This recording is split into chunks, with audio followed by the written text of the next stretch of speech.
हाँ, मेरी बात सुनो, अगर तुम नहीं आ रहे हो तो फिर मैं वहां आ रही हूँ। हेलो शाज़िर, फोन बंद कर दिया उसने। पता नहीं क्या है, मेरी बात ही नहीं सुन रहा वो। मैं तो बहुत दिनों से उसका ये रवैया महसूस कर रही हूँ।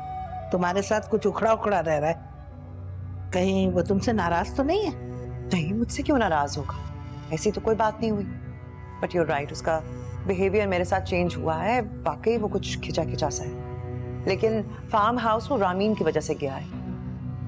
I think they had a fight. कहीं तुमने रामीन को तलाक देने की बात तो नहीं की? आई थिंक मुझे कहने की जरूरत नहीं पड़ेगी, शायद ये काम खुद ब खुद ही हो जाए। ओह, ये तो अच्छा हुआ।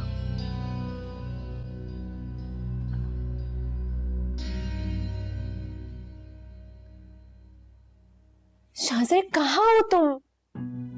तुम्हें जरा भी अंदाजा है हम सब कितने परेशान हैं तुम्हारे लिए? तुम्हें बताया भी था मैंने कि फार्म हाउस गया हूँ, मैसेज किया था ना। तो तुम मुझसे नाराज होके क्यों गए हो?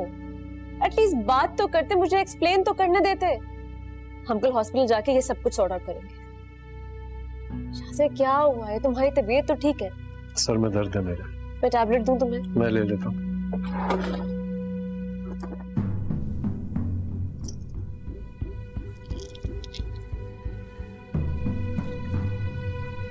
ठीक है?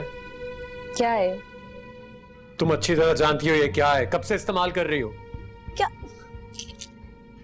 मैं तो ये नहीं यूज कर रही। क्या हो गया है शाज़िर? मुझे नहीं पता ये कहां से आया है। ज्यादा भोली मत बनो। मैं अच्छी तरह जानता हूं तुम ये कब से इस्तेमाल कर रही हो, और वो भी मेरी इजाजत के बगैर। आज मेरी जिंदगी का सबसे बुरा दिन, क्योंकि मैं जिस पर भी एतबार करता था ना, सबने मेरा एतबार तोड़ा है। ठीक है शाज़िर, जहां एतबार नहीं होता ना, वहां मोहब्बत भी नहीं होती।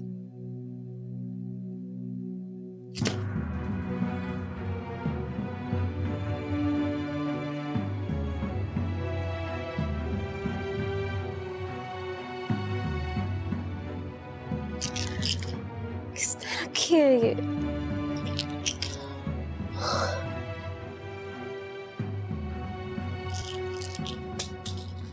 देखिए जी, ये आपके वो डॉक्यूमेंट्स हैं जिसमें आपके वो सिग्नेचर करवाए थे रिजवान ने, और इसमें 6 महीने की बैंक स्टेटमेंट भी है साथ। और साथ साथ 2 हफ्ते पहले ये एक 2 करोड़ रुपए का चेक क्रेडिट हुआ है आपके अकाउंट से। कितनी खामोशी से मेरे खिलाफ वो जाल बुनता रहा और मुझे पता ही नहीं चला। अगर ये 2 करोड़ रुपए का चेक क्रेडिट ना होता तो शायद मैं आपको बचा सकता था, लेकिन अल्लाह पे यकीन रखिए, इंशाअल्लाह ताला कोई ना कोई राह वो निकाल देगा, क्योंकि वो सच्चाई के साथ होता है।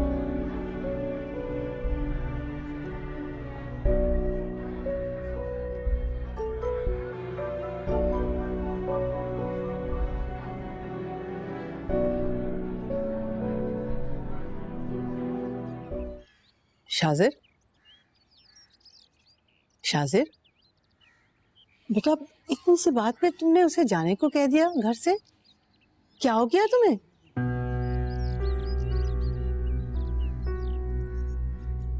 मैं उसकी शक्ल भी नहीं देखना चाहता, उसे अपने सामने बर्दाश्त भी नहीं कर सकता। क्या मतलब? ये घर जितना तुम्हारा है ना, उसका भी उतना ही है। पर याद रखना, शादी कोई मजाक नहीं है, समझे तुम? बड़ी कुर्बानियां देनी पड़ती हैं, कॉम्प्रोमाइज करना पड़ता है, तब जाके गाड़ी चलती है। उसकी गलती को माफ करो और अपना दिल बड़ा करो। मैं उसे माफ नहीं कर सकता हूं पप्पू, क्योंकि ये सब कुछ उसने मुझसे पूछे बगैर किया है, मुझसे मशवरा किए बगैर किया। क्या मतलब? तो अब क्या चाहते हो तुम, बताओ? कुछ नहीं, बस मैं उसे माफ नहीं कर सकता।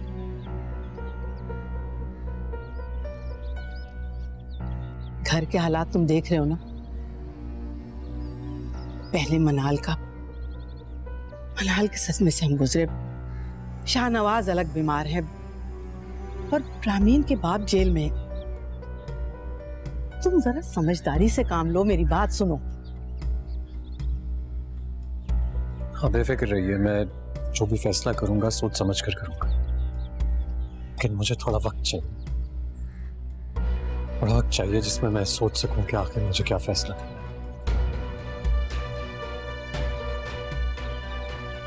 शाजिर, कहाँ जा रहे हो? बात तो सुनो मेरी। शाजिर,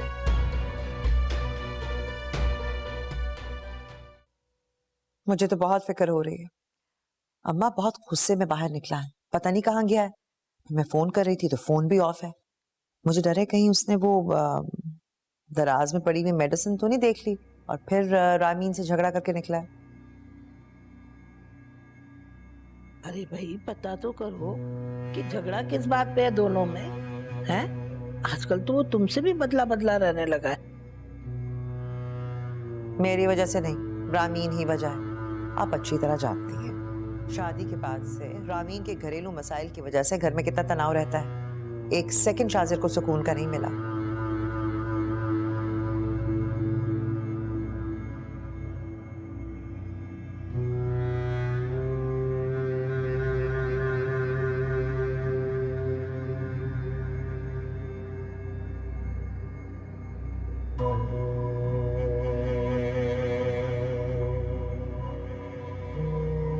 इसका मतलब है कि शाजर रामीन को जल्द तलाक देने वाला है। वो वक्त आने वाला है।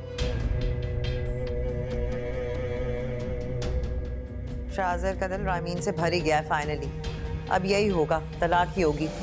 क्यों कर रही हो रामीन के साथ तुम ये गंदा खेल? क्या? बताओ मुझे। मैंने क्या किया है? मैंने आप दोनों की सब बातें सुन ली हैं। शाजिर को रामीन से बदगुमान करने के लिए जो तुम गंदा खेल खेल रही हो, ये ज्यादती मैं रामीन के साथ हरगिज नहीं होने दूंगी। याद रखना मेरी बात। अरे मैं तो तुम्हें बड़ी डिसेंट और पढ़ी लिखी औरत समझती थी, लेकिन तुम इतनी घटिया और चीप औरत निकली हो।